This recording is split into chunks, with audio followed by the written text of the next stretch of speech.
Okay, we'll call it January 27th, 2025 meeting to order. I'll stand for the pledge. I pledge allegiance to the flag of the United States of America and to the republic for which it stands, one nation, under God, indivisible, with liberty and justice for all. Make a motion to adopt tonight's agenda. Second. Motion's been made and seconded. All those in favor? Aye. Aye. Motion carries. Presentations. Sheriff's Office. Good evening, Mayor and Council. December, we had a total of 393 calls for service, which was our slowest month since March of last year. We had 7 thefts, 3 damage to property calls, and we responded to 37 traffic crashes of varying severity. Made a total of 25 arrests for miscellaneous offenses, conducted 114 traffic stops, which resulted in 25 traffic citations on our roads. A few of our notable calls last month. On the 5th of December at 9:32 p.m., Deputy Aldine stopped a vehicle at Highway 65 and 237th Avenue Northeast as he recognized the driver from prior contacts and believed that the driver's license was still canceled. He did effect a traffic stop and spoke to that driver and confirmed that the driver was who he thought that person was and verified that his license status was indeed canceled. He arrested the driver and transported him to jail, where he was charged with a gross misdemeanor offense, the driving after cancellation, inimical to public safety. At 1:45 p.m. on the 8th of December, Deputy Martinez stopped a vehicle for a traffic violation at 65 and 181st. After speaking with the driver, he learned that the driver's license was revoked, but that the driver had been cited 5 different times over the last several months. So to prevent any further criminal conduct, Deputy Martinez made the decision to make a custodial arrest on that driver. While conducting a custodial search of the driver's person, he located 2 small baggies of a white crystalline substance in the driver's clothing that later field tested positive for the presence of methamphetamine. The driver was booked into the county jail and charged with possession of a controlled substance. On the 20th of December at 9:42 p.m., Deputy Johnson was near Jamestown Street and Viking Boulevard Northeast investigating a complaint of a possible drunk driver in the area. Deputy Johnson located that vehicle pulling in and out of driveways along Viking Boulevard and eventually stopped it for another traffic violation. While speaking with the driver, Deputy Johnson noted signs of impairment consistent with recent alcohol consumption. He then had the driver step out to perform standardized field sobriety testing, but the driver ultimately refused. So at the conclusion of the attempts that this driver made to perform those tests, the deputies advised the driver that he was under arrest for DWI, at which point the driver resisted arrest and subsequently kicked our deputy in the face, causing some swelling and a small abrasion underneath his cheek. The driver was detained and later transported to the sheriff's office, where he refused any additional testing. The driver was transported to jail and booked on DWI refusal and assault on our deputy. Finally, on the 30th of December, deputies were dispatched to a residence in the 400 block of 196th Lane on a report of a male trying to break into that house. On arrival, deputies located a male climbing through a broken window near the garage. Deputies detained the male before he got into the structure and noticed that he was heavily intoxicated. The male was extremely confused and believed that he was the owner of that residence. The male was arrested and transported to jail, where he was booked into the facility on charges of trespassing and damage to property. So it was a slower month, but some of our calls were a little bit more labor intensive for us to investigate from start to finish. So to put things in perspective, we had a total of 5,127 calls for service. Comparing that to 2023, which our total there was 4,797. So our burglaries and thefts were down, which was good to see, but our type 1 offenses, which were the assaults and damage to property offenses, were up there. We saw an increase in traffic crashes. We also saw an increase in our traffic stops and traffic citations, so it was nice to see some proactive enforcement out there throughout the year. So hopefully those things will continue to trend down in 2025 here. So on behalf of everyone at the Sheriff's Office, I hope we're having a good start to 2025, and we'll see you next month. So I'll stand for any questions if anybody has anything. Anybody have any questions? I actually have a question, and first I want to thank everybody for what they do, because I really appreciate your presence in East Bethel. But would you, by any chance, know, or maybe you could come back with statistics from surrounding communities, if we're higher, lower, anything like that? Yeah. Because I'm really curious if Oak Grove, St. Francis, Ham Lake, Columbus, if there's stuff, if there's increasing or decreasing, if it's all moving out to the rural areas, or if it's just East Bethel. Yeah, I can certainly do that. The only caveat to that, or a limitation, would be population. Some of our areas here in the city are a little bit more densely populated, and other areas are very rural and sparse. So I could make a comparative analysis based on population. I'd appreciate it. Thank Certainly. you. Any other questions from the public? Anybody? Thank you. Thank you. Fire Department.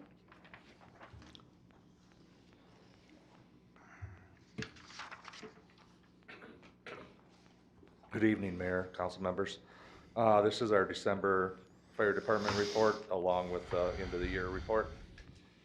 For the month of December, the Fire Department responded to 86 calls for service. We responded to 66 medicals, 6 accidents, and 6 alarms.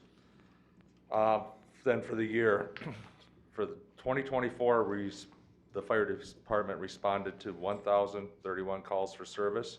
That was compared to 962 calls for 2023. As of 15 minutes ago, we have responded to 73 calls so far this year, compared with 72 in last year. Now I'm going to some of the numbers from last year. Like I said, last year, 2024, we had a total of 1,031 calls.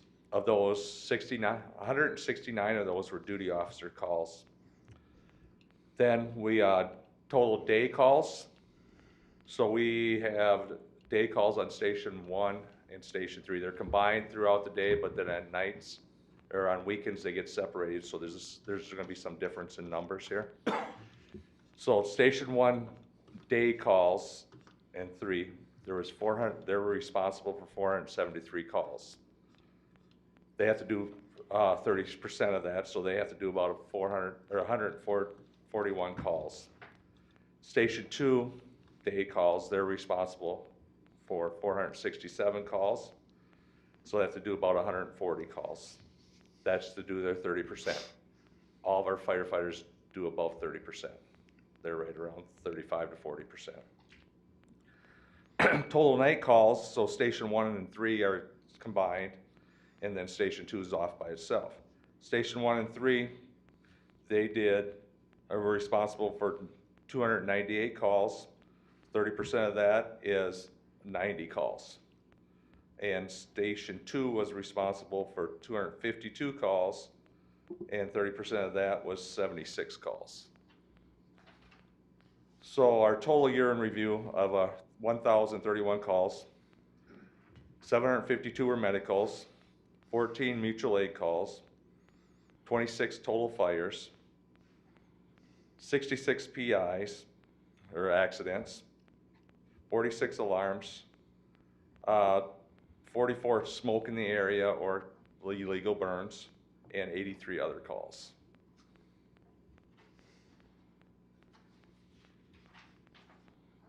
And so, call breakdown. So this is calls from 5 a.m. to 5 p.m. Monday through Friday. There's 344 calls there. Like I said, the duty officer did 169 calls. Night, all calls where just the night people get paged out, they got paged out for 18 of those. Station 1 and 3 weekend calls, 115. Station 1 and 3 night calls, 151. Station 2 weekend calls, 109. Station 2 night calls, 111, and 14 weekend all calls. That is the breakdown of that. With that being said, there's some firefighters I'd like to recognize.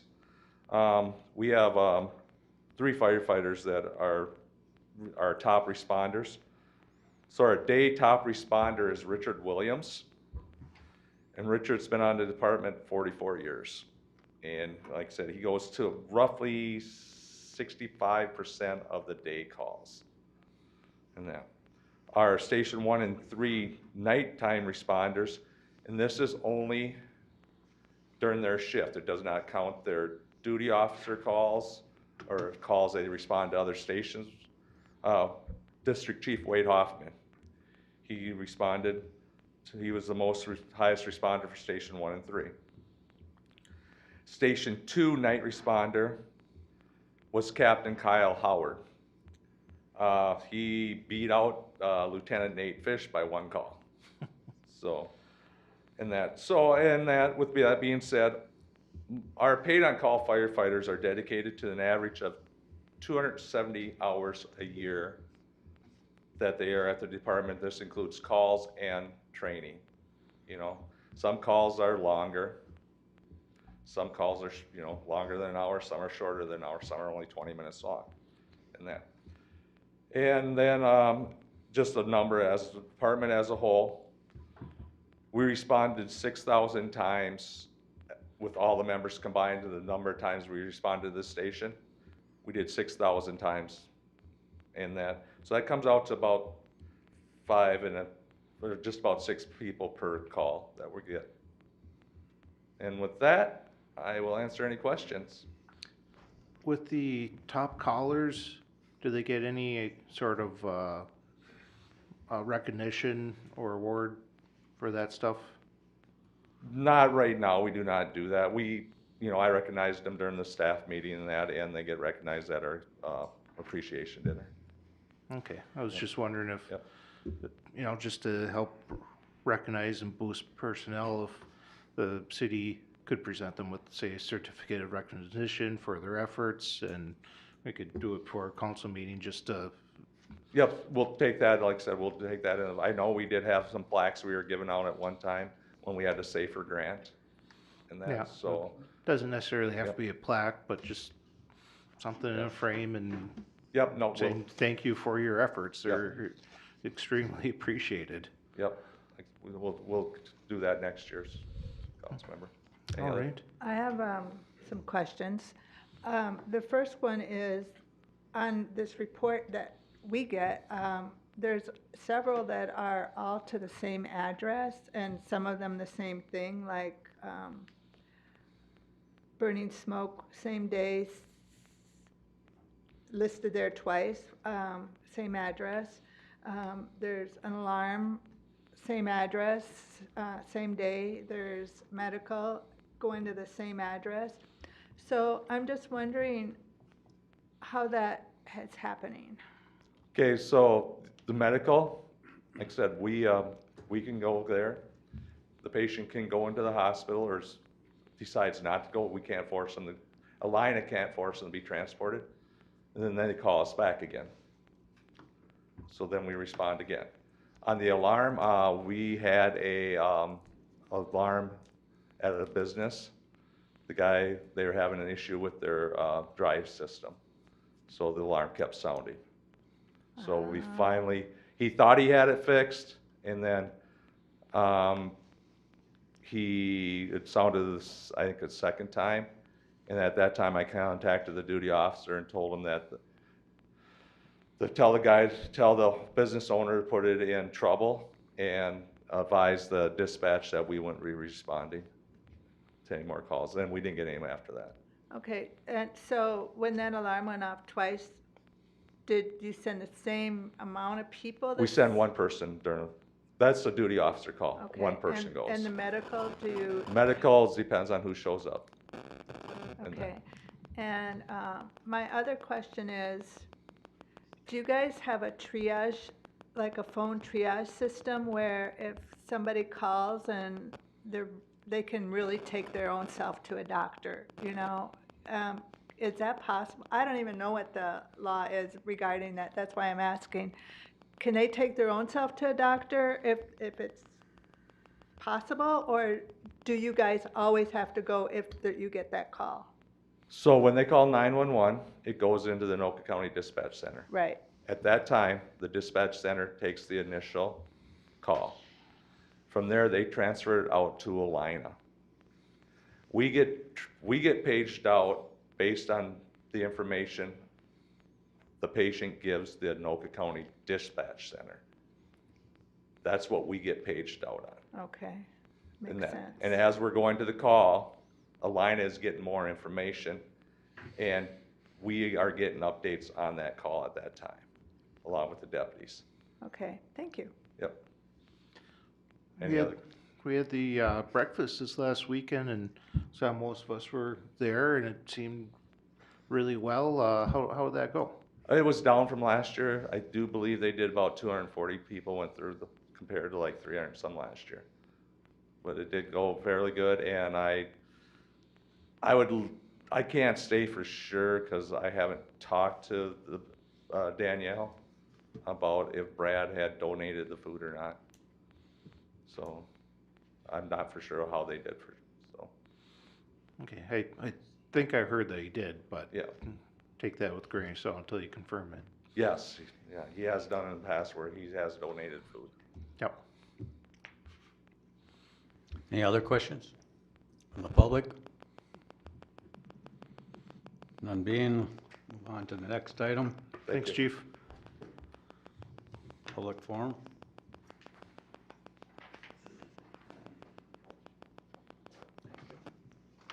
Ms. Gimple.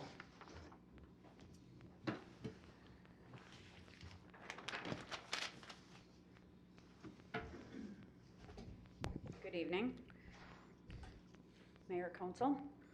I read the ABC newspaper, and I guess it was at the last meeting too, so things were quoted. And Mayor Anderson, you quoted saying that Jim Smith was toxic to the fire department. And I truly believe that you owe Jim Smith an apology. Jim Smith, as far as I can see, has been one of the only people that has been a liaison with the fire department, even when I was on, that has been trying to do things to resolve some issues with the fire department. You were also quoted in saying that Jim Smith was, Councilmember Smith, was listening to a few individuals. And here's a 42-page report from the report that was done from Capstone. And in it, I mean, did you read this? Yes, I've got the whole document. Did you guys all read it? In it, I mean, 84%, again, I've been saying this, felt bullied. That's not what the question was. Excuse me? That's not what the question was. What question? The question you're referring to. The question was, do you know if there's or do you feel if there's a bully in the fire department? Okay, 84% felt bullied. No, the 84% recognized that they felt that there was a bully in the fire department. Okay, we'll skip that one then. 71% felt the department is not working as a team. That's not a few individuals. 67% stated they are concerned about the future of the fire department. That again is not a few individuals. And the council before you had this report done, paid $10,000 to have it done for a reason, not because everything was great on the fire department. So again, it wasn't just a few individuals. The report was done because there were issues, there are still issues, and Jim Smith has been one of the only people that I can see that is trying to resolve some of the issues. So to call him toxic is actually, it's disgusting. I honestly think you owe him an apology. a public apology. Council also did a policy to keep security in certain individuals. You did up a policy last council to keep some security in certain individuals from getting, free reign in the fire department. And,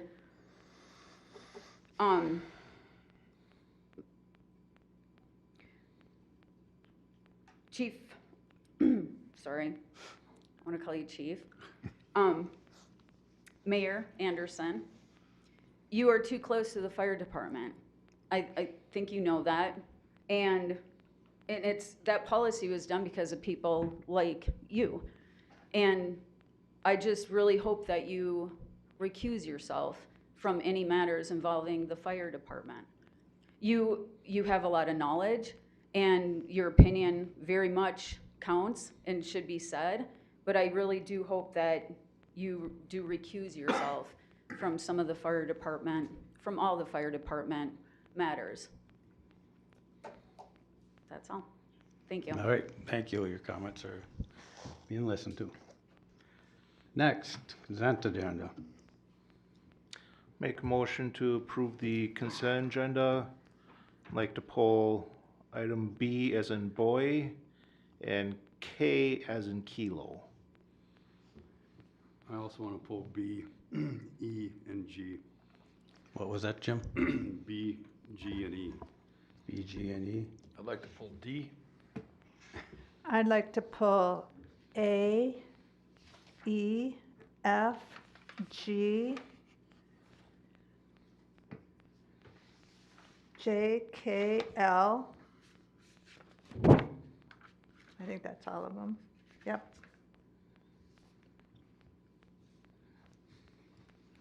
I don't really see an L. Is there an L? Yeah, L there's on an the L. bottom, yep. Oh, it's not on my printout here. It's a Hidden Prairie preliminary plat extension. Oh, okay. Yep. So, Mr. Mayor, just to confirm, we have A, B, D, E, G, K, F, J, K, and L. Is that correct? There was Yes. J. Maybe all of them are Did you get J? J in there, yeah. Okay. Yeah, J. Yeah, the only ones not there are C, H, I, and M. Was F pulled? Is there an M? I don't have an M. Oh, see, that's where mine come out as a M. C, Mine are printed out. H, No, you're right. I, C, H, I. Okay, they're kept. What about F? I don't remember anyone pulling F. Yeah. Yep, F. Suzanne did. Suzanne? I did, okay. yes. Oh, Okay, takes a team. have a motion to adopt the consent agenda as amended. I'll need a second. You need- All in favor? Aye. Aye. Opposed? Motion passes as amended. Item A.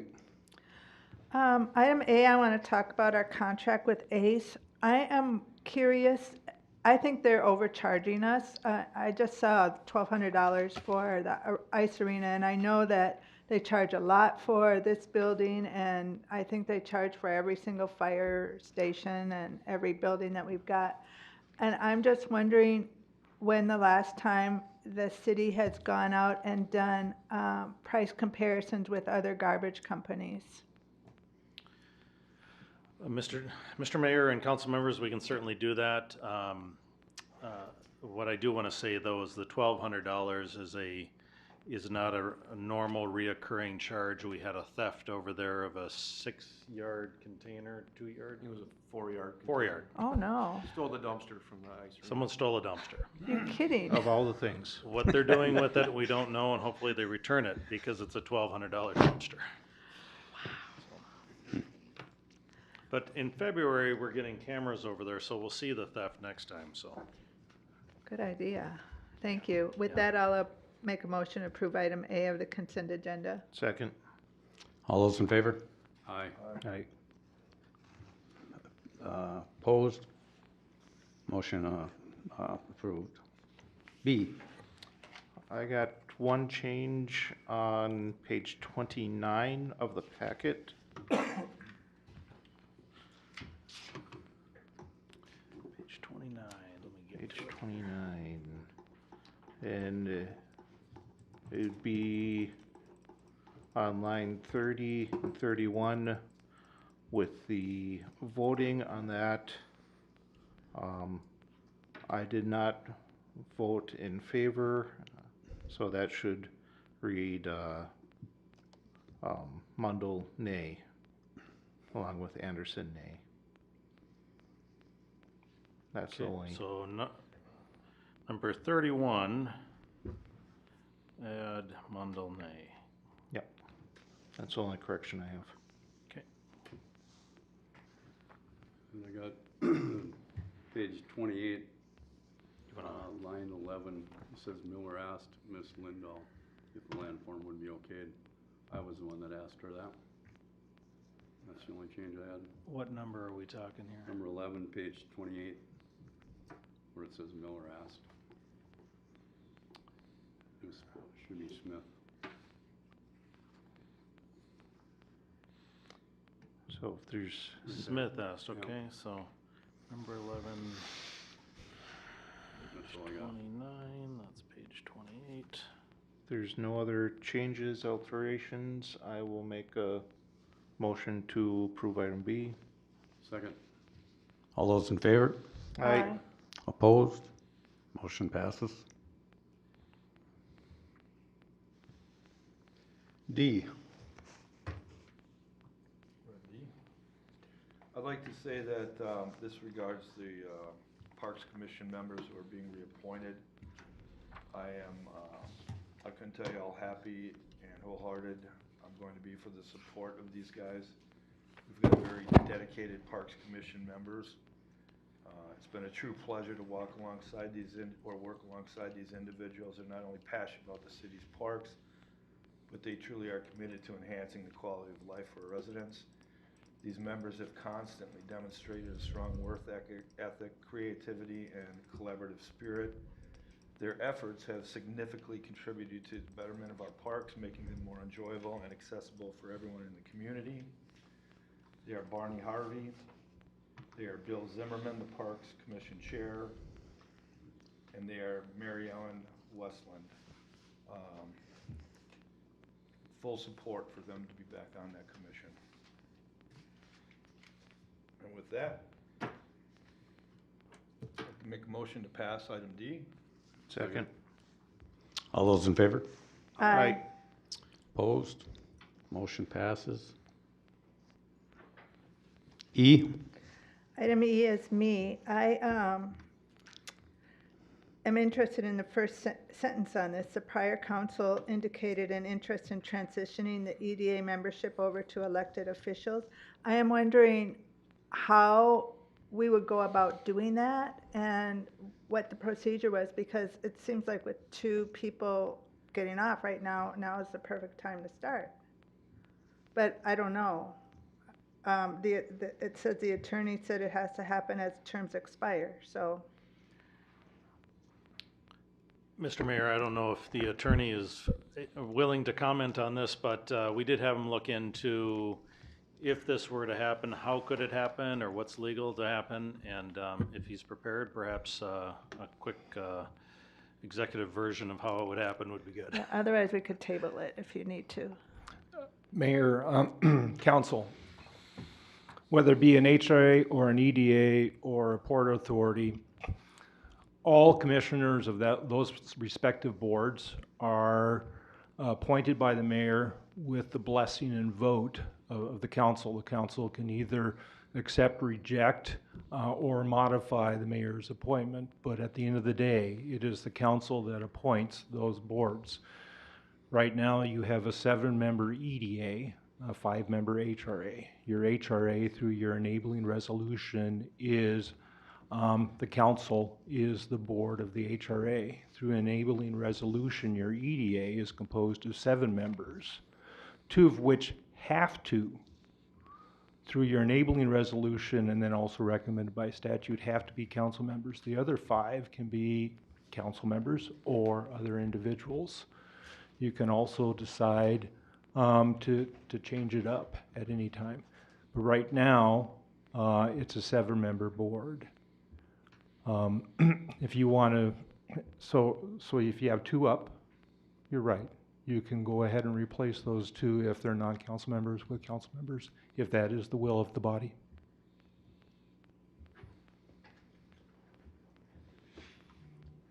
So if I understand you right, then we can do it right now?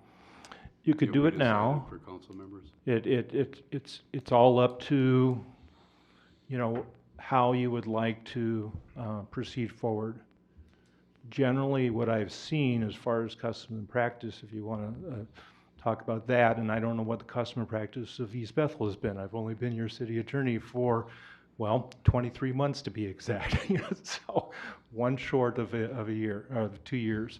But other councils, they generally have these discussions at a workshop, at which point they're set up to then make the formal decision at the next council meeting. But if you're ready to do so today, that's fine too.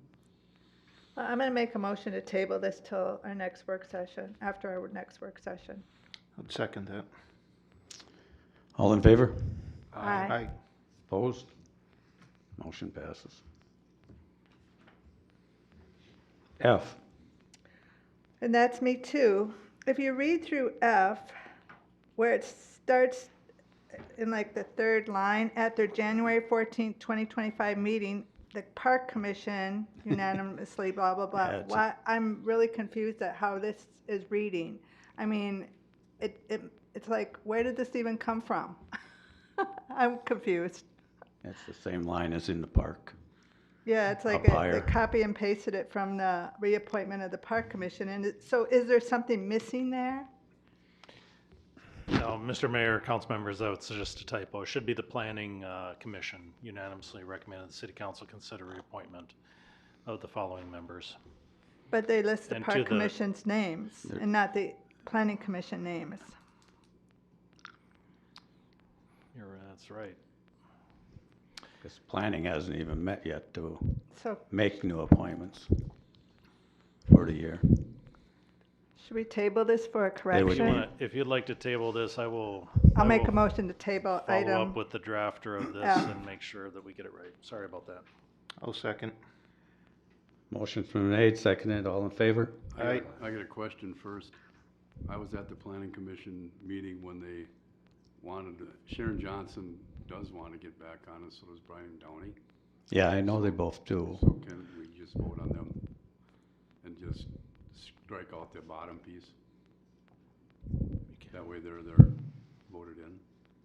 That's who the 2 are up, and they want to Right. go back in there, so.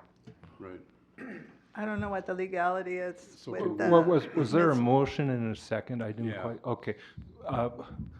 So what, if you want to do that, if the mover of the motion and the second could withdraw that motion, and then you could, Councilmember Smith, make your motion, And then we can just. and then afterwards table for the remainder of Okay. the appointments. I'm not trying to prejudge what you're going to do, I'm just giving you a pathway. if that Thank you. works. I'll make a, You'll I'll remove withdraw? my motion. I will remove my second. Okay, so Councilmember I'll Smith? make a motion to approve the planning commissioners Sharon Johnson and Brian Downey for their next term on the Second. planning commission. Second. Or he seconded, sorry. Okay, we have a motion, second, all in favor? Aye. Opposed? None heard, passes. And then the next motion would be to table the appointment of any other remaining planning commission members. Make a motion to table for the next planning commissioner. That works. Just have to advertise for it. All in favor? Aye. Opposed? None heard, passes. Item G. So item G, I don't know if I can table the second half of this because I'm tabling the, item E, right? The, part Oh. of, with the EDA. You can make a motion to approve Gabriel, the he's resigned, so we're, Yep, to it's approve, the advertising for advertising that, it. for the planning commission, position, and to table the appointment of the EDA commission. thank you. I'll make a motion to approve the advertising of the planning commission member Gabriel Hanshin and the tabling of the EDA position. 1 second.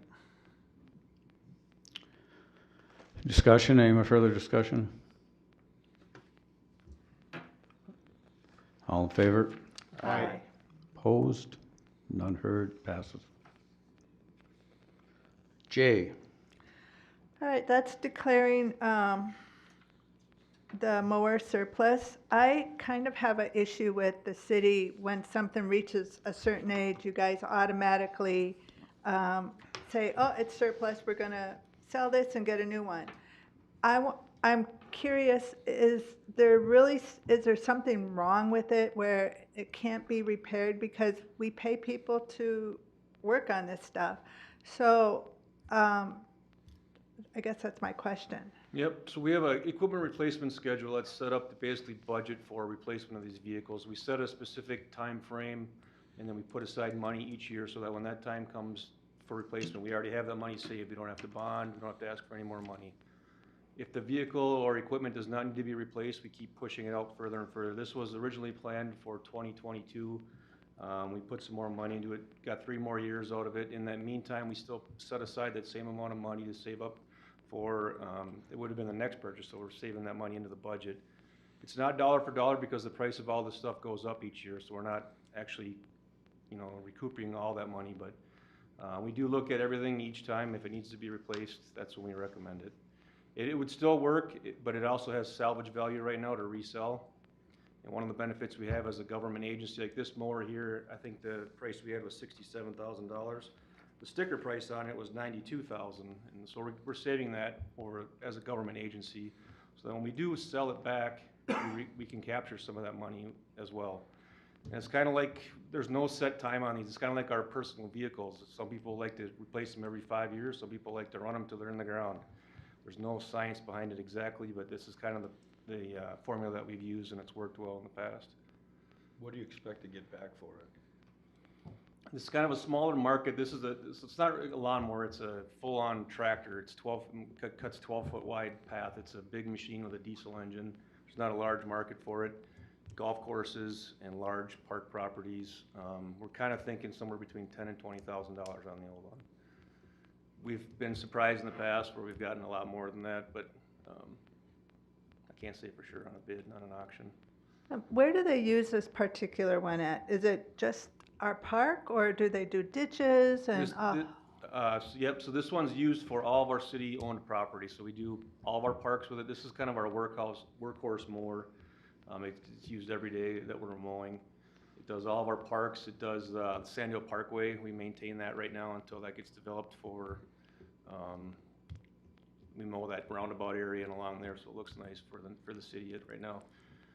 We do, like by the ice arena, the road along there. So there is some roadside mowing with it, but it's mainly parks and grounds that we use it for. All day, every day during the growing season, it's out pretty much running.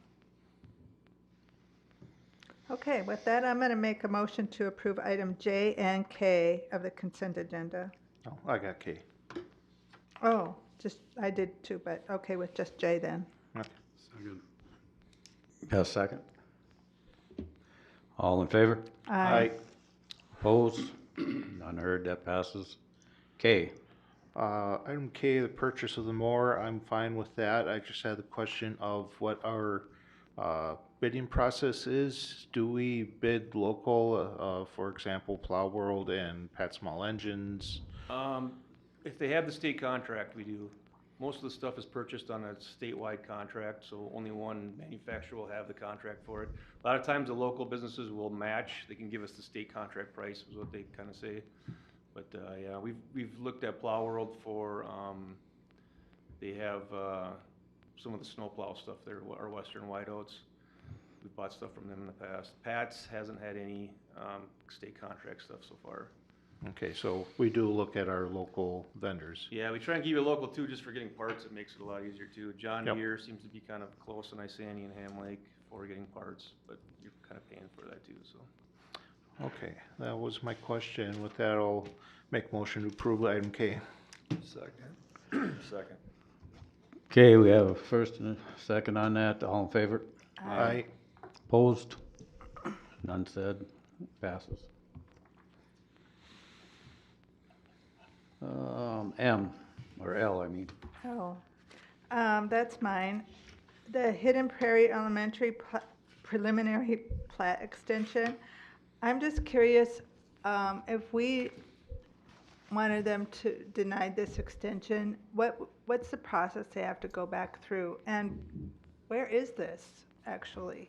I tried to figure it out. And I didn't This have is a right lot of across, time. right down there by 199th and East Bethel Boulevard. Oh, Right there yeah, at the trees okay. out, Yeah, Mr. Mayor and council members, it's not uncommon for people to seek extensions on these things. If you were to deny it, they would have to start at ground zero, and go all the way through what they've already done. They probably wouldn't change anything, you know, so it would just be kind of redundancy, but they're trying to work with a local landowner to, you know, get accesses and that sort of thing taken care of, and they hope to, as indicated here, hope to have it resolved by springtime, which is later than the February timeframe, or it would expire in February. So this is just helping them out with an extension, essentially. Well, I'm all for helping people. With that, approve item L of the consent agenda. Make a Second. motion. Second. Okay, we have, all in favor? Aye. Opposed? None heard. That L passes.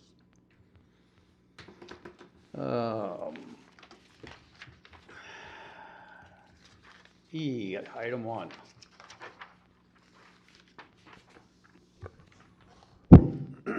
Item 8.0E1, this is the 2025 Joint Powers Agreement for Street Maintenance Project. Consider approving the listed projects to be bid as part of the 2025 North Metro Street Maintenance Program, JPA Street Maintenance Projects. This is a group of North Metro cities. Coon Rapids is the lead agency in that, and we've participated in this since 2005, or 2008. We bid all of our projects together to try and get better prices as a large group. We pretty much have done this annually. The process is we submit our amounts to them. They Coon Rapids puts the bids together. It goes out for bid. We'll get the bid prices and we'll bring that back to the city council for approval. They can change the amount at that time. They can add more quantities, or they can lower the amount of quantities that we want to pay for. This year, all we're recommending though is street striping for our pavement markings, and I've included the map on there.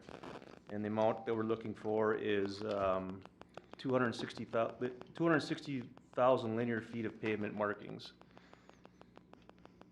The estimated cost for that is between $30,000 and $35,000 based on previous year's pricing. We did have $105,000 budgeted for 2025. The rest of that money we'd like to keep in the roads capital budget to help with the cost of some of our 2025 overlay projects that will be coming up too. So Make a motion for approval of the proposed city projects for bidding as part of 2025 North Metro Street Maintenance Program, JPA. Second? Second. Okay, we have a motion and a second. Any discussion? I actually have a question. Yeah. This road, is this Sand Hill Parkway that's being done on here? restriped, yes, yeah. Now, exactly what does that mean then? The Because- yellow and white paint on there, it's worn off. We have to do that every 2 years just to keep it so it meets requirements. Oh, okay, A because lot I'm of like, it's been worn "Oh, out it from looks some of the nice to trucking me." traffic on there, yeah. I think Okay. that was striped in 2020, so we're at it'd be 5 year, 4 year, I think 2021 will be 4 years this summer, so. The initial stuff is an epoxy that they put down, it lasts a lot longer.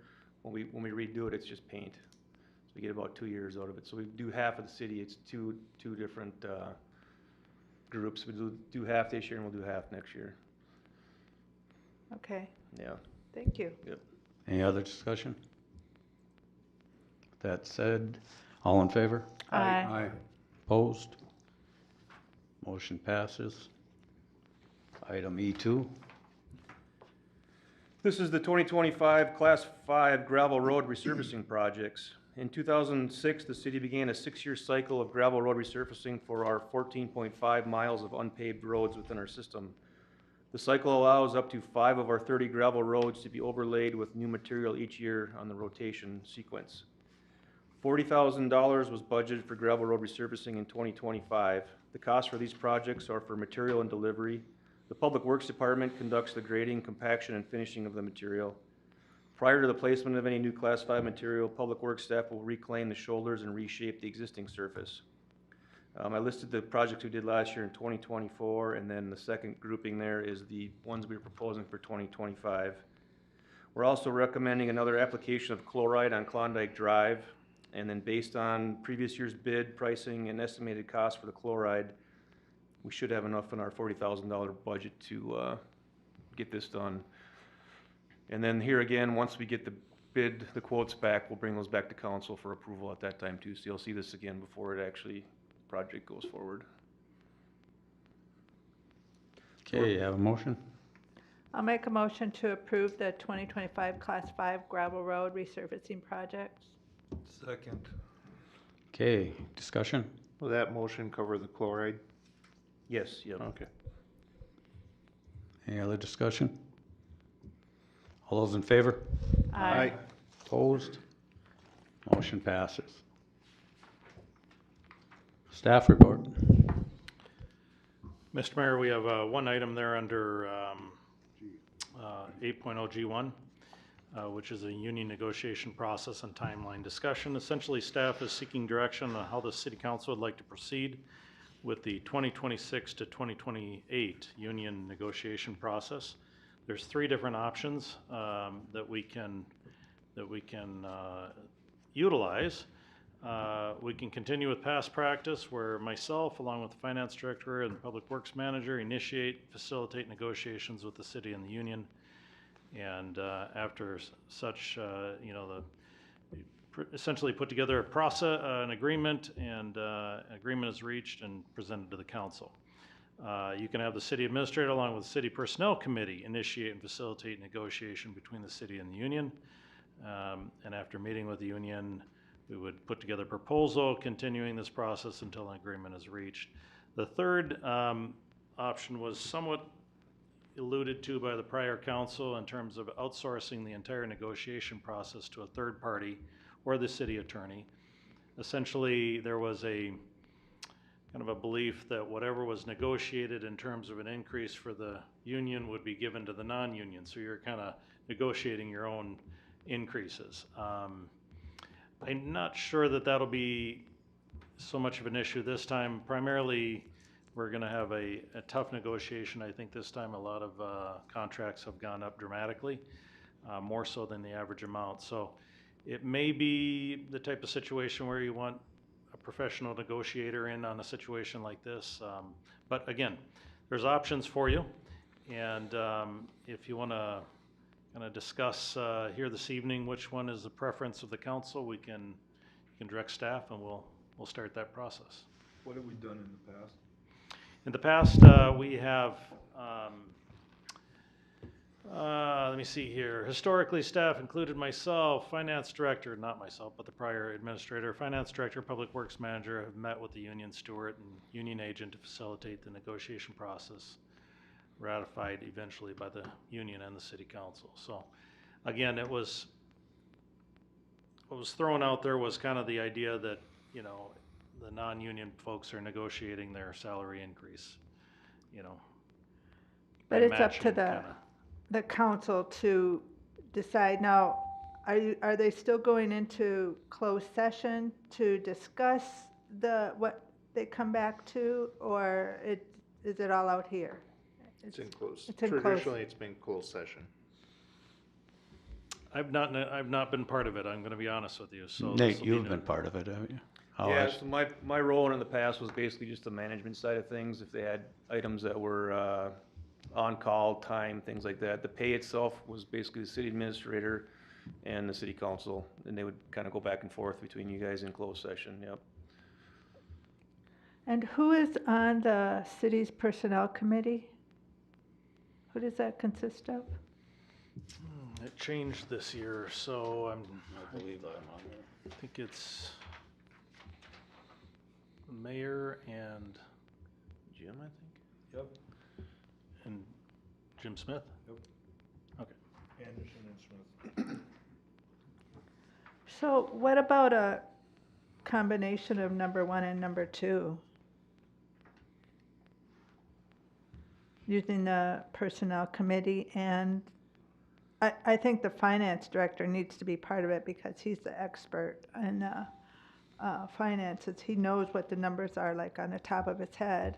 And of course, the city administrator has to be part of it, but I think maybe some council members, which would be the personnel committee. That would be my opinion. So you want to combine 1 and 2? Yes. Mr. Mayor and council members, the way that we did it at the county was the electeds did not get involved at all.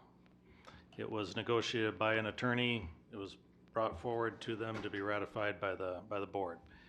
Right or wrong, that's just the way they did it. I recall that it wasn't the electeds in Ramsey either when I served there. But certainly it's up to you folks how you want to handle it. I honestly just don't want to pay extra to have this done.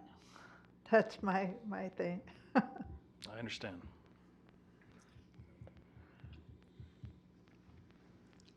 Any other discussions? Thoughts? The one thing I will say about hiring a professional that's negotiated these before is they kind of know what other union agreements are. So let's say somebody asks for something and they say, well, you know, they settled over here for this.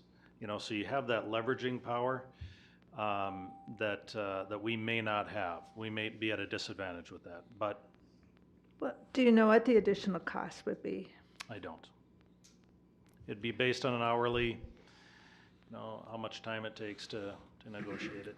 How much time do we have before we need to make a decision on this? Can we do it by, say, the next council meeting? Yeah, when's the Yes. contract actually up? December 31st. So we have all year to essentially.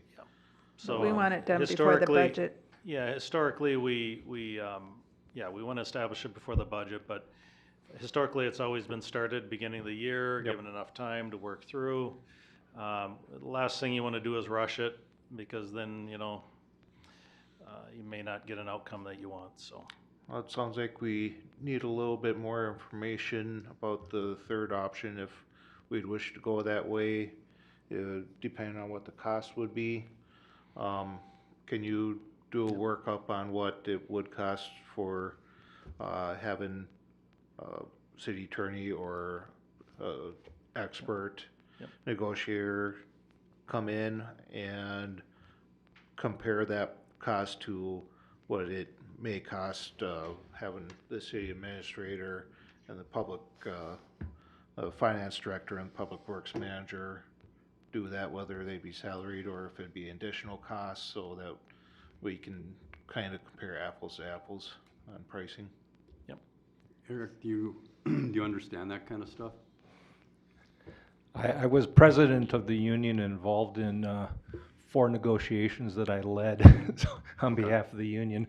And then we have 2 attorneys in our office who provide such services for our member clients, cities, but those are larger cities.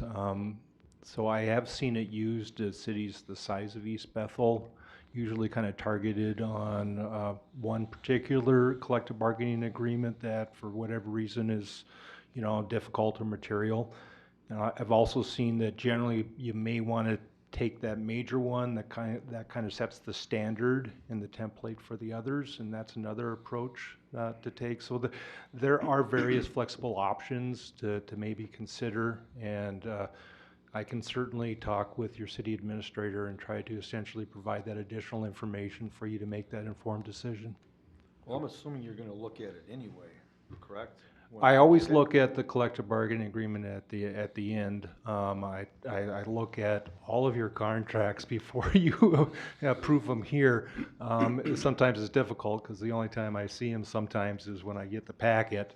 But you have good staff, so there's only been a few times where all of a sudden I go, ooh, I wish I had seen that before.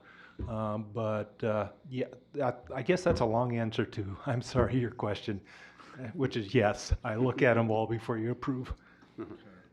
In the long run, it still costs you, either way you go, Stan, because if you're taking the city administrator and the finance director Yep. away from their current jobs, you're adding more, taking that valued time away. Yeah, that's why I asked to put something together for what that cost would be, and we can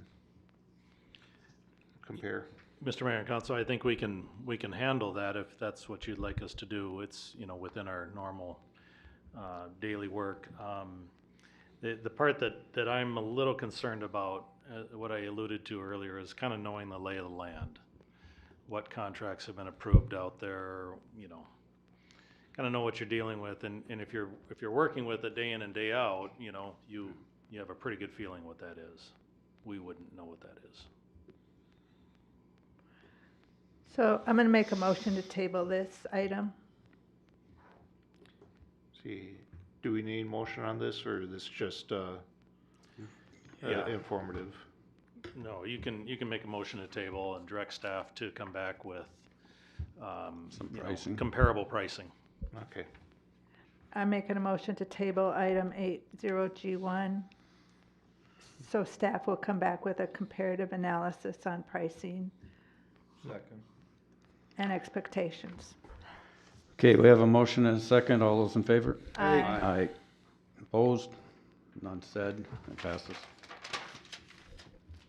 Council reports. Jim? Eric, can you please explain the difference between a strong mayor system and a weak mayor system?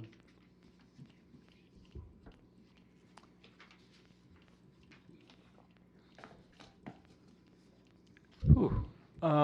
Just the meaning. Okay, so, yeah, that's actually a lot of times overstated and so forth. And really, people talk about a strong mayor system and a weak mayor system. And usually there's really kind of a middle road too, that's in between. So let me deal with the weak. The weak is the mayor who is more of this basic propaganda figurehead. Is out there to be the promotional face on behalf of the city. And their power is at best the same as the city council, just a single vote, but they don't have any other additional powers.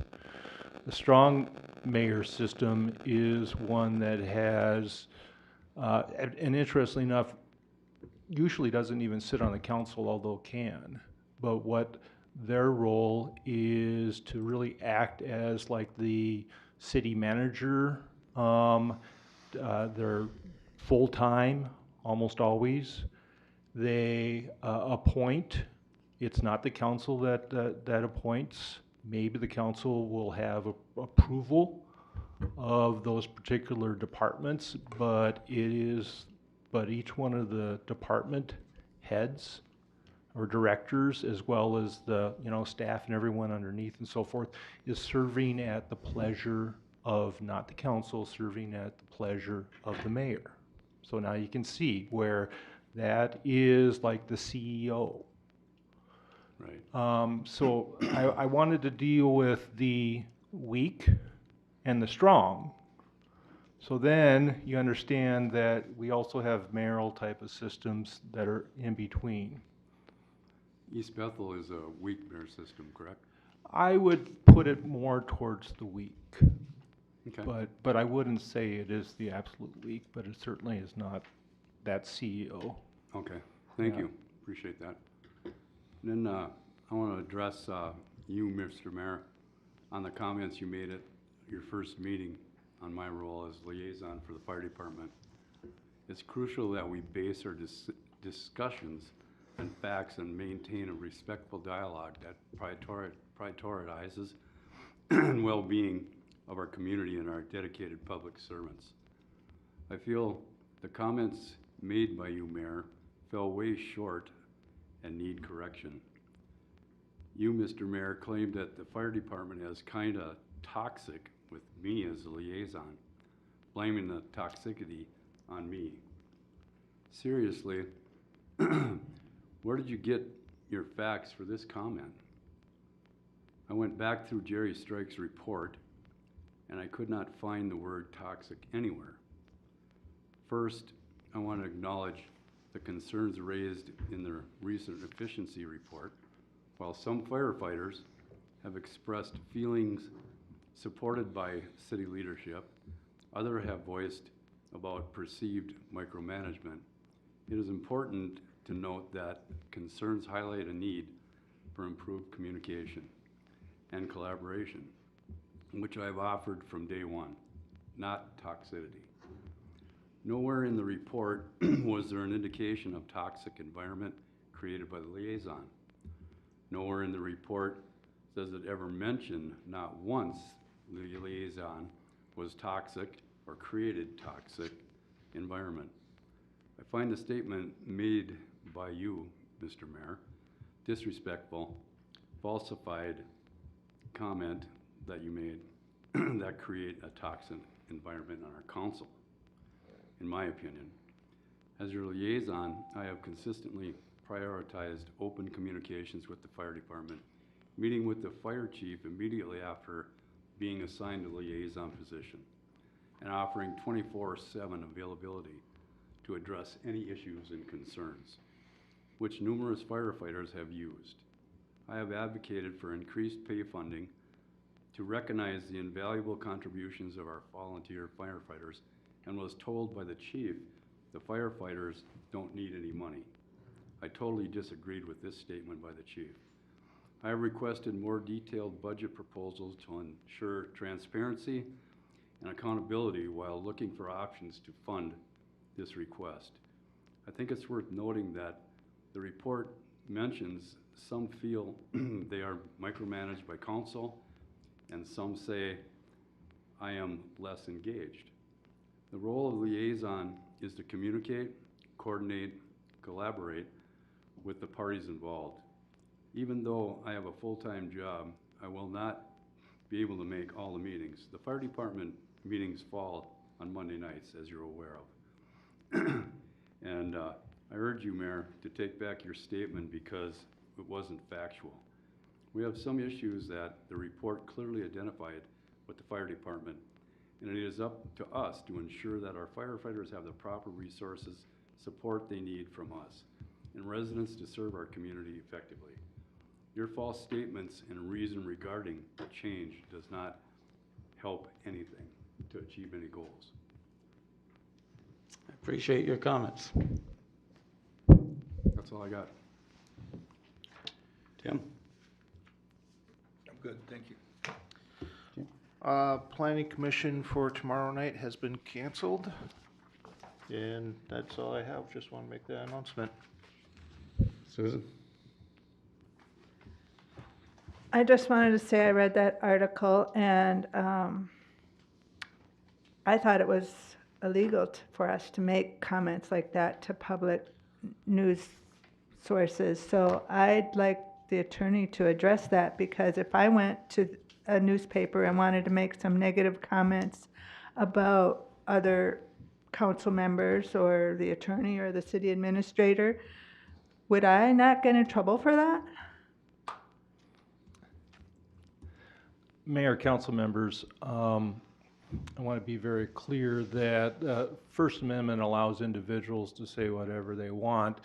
There may be civil liabilities that arise from that, but that's up between other individuals with respect to how they're affected on that as well. But no, I or this council cannot basically prohibit anyone from speaking their mind. Those individuals just will have to live with the consequences of their speech. That's the way it works in the United States. Thank you. That's all I got. I have not read the article, and as far as I'm concerned, it's the same as what was in the minutes, so there's nothing extra in it, so. 1 second, Mayor. I would like to hand in a guideline and instruct our staff to take a look at putting together a barndominium ordinance here in East Bethel that is written out, serve as a guide to help staff. And maybe we can get that into the next work meeting and or future meetings in the near future. Can you speak in your mic, please? I can't hear you. Yes, I turned in a barndominium guide that we can get into possibly the next work meeting or one of the next meetings to take a look at allowing barndominiums in East Bethel and what it's gonna take. Thanks. Mr. Mayor and Council, I will say that I've already brought this up to Kendra, so she's aware of your interest in this, and I will pass this on to her and add it to whatever work she's been doing on that ordinance change already, so. Thank you. And Mr. Mayor, just have a couple of items I want to mention this evening. First of all, the Board of Appeals training. I know that Councilmember Miller has finished his.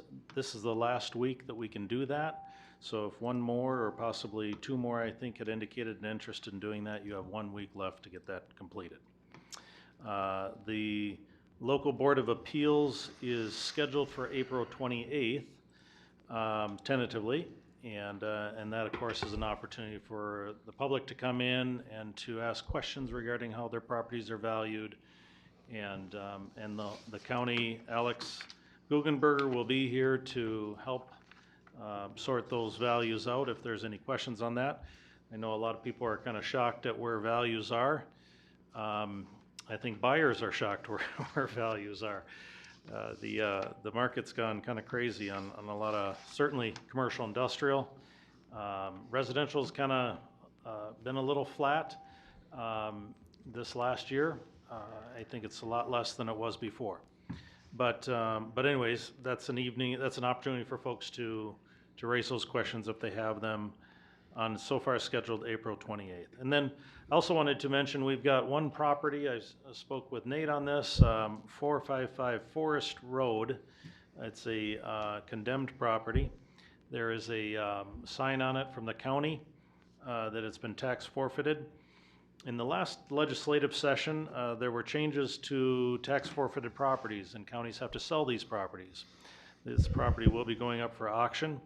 It is needs to be demoed, certainly, and is unsafe, so the county will be securing that. I got a call from one resident, Mayor, and you may have gotten that call as well, but they'll try and be securing it. The county does not take the property down, but it is unsafe to be there. And so hopefully with the sale of this, conditioned on the sale, of course, the new buyer will need to go through the process of demolition on that property, but that's down on down by the lake, and someone might be interested in purchasing that at auction. So at any rate, that is all I have unless there's questions. I have a question.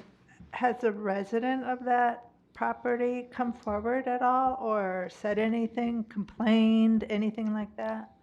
The owner of the property? Yes. The property was tax forfeited. The county acts as the agent of the state. So the neighbor has complained about it because, I mean, the roof is caving in and things are in very, very bad shape. So Okay. our concern from the city side, of course, is children playing in something like that, or, you know, the dangers associated with that. So I contacted the county today and said, hey, we gotta get some people out here. You guys are kind of the trustees of this, if you will. And so I know that they're gonna be pushing to get this one on auction right away and get it disposed of in terms of someone owning it and taking care of it, so. Is there an auction time set yet? I don't recall if they've set the exact time yet. I can get back to you on that. They publish the auction times, they publish the properties, and so all that's a matter of public record, but I do know that it's coming up here pretty soon, so. Is that just a regular city, small Coon Lake lot, or is it bigger, or do you know anything about it? think it's a double lot. It's pretty standard size for Coon Lake Beach area, yeah. It's just south of Smokies on Forest Road. Oh, okay. Yep. Oh, I think I know which one. So, at any rate, just want to make folks aware of that and happy bidding. Thank you. Nothing else, I'll make motion to adjourn. Second? Have a motion and a second. All in favor? Aye. Meeting's closed. Everybody ready to go into the next one? HRA, yep. Let me pull it up I'd here. like to open the January 27th